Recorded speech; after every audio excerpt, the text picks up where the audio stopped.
2018 সালে নিরাপদ সড়কের আন্দোলনে তারা ছিলেন স্কুলের শিক্ষার্থী, এখন বিশ্ববিদ্যালয়। আওয়ামী লীগের অপশাসনে নিরাপদ সড়কের দাবি অর্জিত হয়নি। 6 বছর পর তারাই যখন কোটা আন্দোলনে নামলেন, মিথ্যা প্রতিশ্রুতি তাদের আর ভোলাতে পারেনি। 18 রাষ্ট্র সংস্কারের দাবি যেন পূর্ণতা পেল 24-এ। এই দুই আন্দোলনের যোগসূত্র খুঁজেছেন সাইফুল শাহীন। 6 বছর আগে 2018 সালের 29 জুলাই থেকে 8 আগস্ট পর্যন্ত বাংলাদেশ জুড়ে চলছিল স্কুল কলেজ পড়ুয়া শিক্ষার্থীদের নিরাপদ সড়ক আন্দোলন। তারা দেখিয়ে দিয়েছিলেন সড়ক দুর্ঘটনাগুলো আকস্মিক নয়, কাঠামোগত হত্যা। তাই রাষ্ট্র সংস্কারের দাবিও ওঠে তখন। 2024-এর কোটা বিরোধী আন্দোলনের পেছনে আছে প্রতিরোধের এক ধারাবাহিক ইতিহাস। এই আন্দোলনে যুক্ত অনেকেই জড়িত ছিলেন সেই নিরাপদ সড়ক আন্দোলনের সাথে।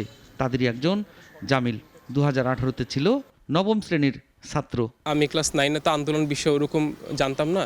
সো আমি যখন 9-এ দেখেছি যে ছাত্ররা কি করতে পারে, ছাত্র শক্তি আসলে কি, সবাই যে মানে এক ডাকে যে এভাবে একত্রিত হয়ে যায় বিভিন্ন শিক্ষা প্রতিষ্ঠান থেকে, তখন আমি বুঝেছিলাম যে মানে আমাদের ইউনিটিটা কোথায়, আমাদের শক্তিটা কোথায়। 18-র বিক্ষোভে যোগ দিয়েছিলেন ষষ্ঠ সপ্তম শ্রেণী থেকে শুরু করে বিশ্ববিদ্যালয়ে পড়া তরুণ তরুণীরা।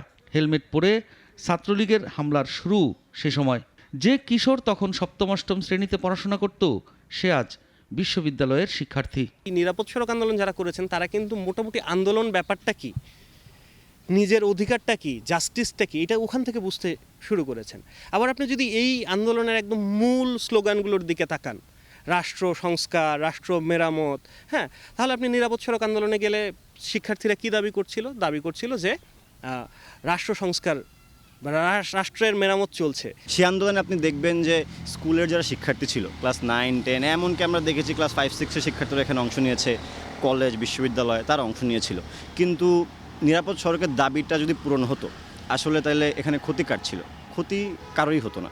বিদ্রোহের আগুনের যে ফুলকি 2018-র কচিমনে জ্বলে উঠেছিল, তা 2024-এ লেলিহান শিখা হয়ে বিরাজ করছে সেসব তরুণদের বুকে। শিক্ষার্থীদের 18-র নিরাপদ সড়ক আন্দোলনের যে আকাঙ্ক্ষা, সেই আকাঙ্ক্ষাই কিন্তু তারা আসলে 24-এ টেনে নিয়ে এসেছে। এবং এখনও দেশের শিক্ষার্থী যারা আছেন, বিশেষ করে তরুণ সমাজ, আপনারা দেখেছেন এই আন্দোলনের তরুণ সমাজেরই কিন্তু আসলে নেতৃত্বস্থানীয় ভূমিকা পালন করেছে এবং তারা এখনও রাষ্ট্র সংস্কারের কথাটাই বলছে।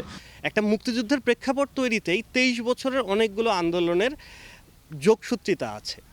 ঠিক একইভাবে আপনি যদি আমাদের এই জুলাই গণ অভ্যুত্থানের কথা বলেন, এইটা পেছনে অনেকগুলো আন্দোলন আছে, ছোট হোক বড় হোক, সেই আন্দোলনগুলো এই জুলাইয়ে এসে একীভূত হয়েছে এবং এইরকম একটা জনবিস্ফোরণে দেখা দিয়েছে। নিরাপদ সড়ক আন্দোলনের বীজ আজ চারা থেকে পরিপূর্ণ বৃক্ষ।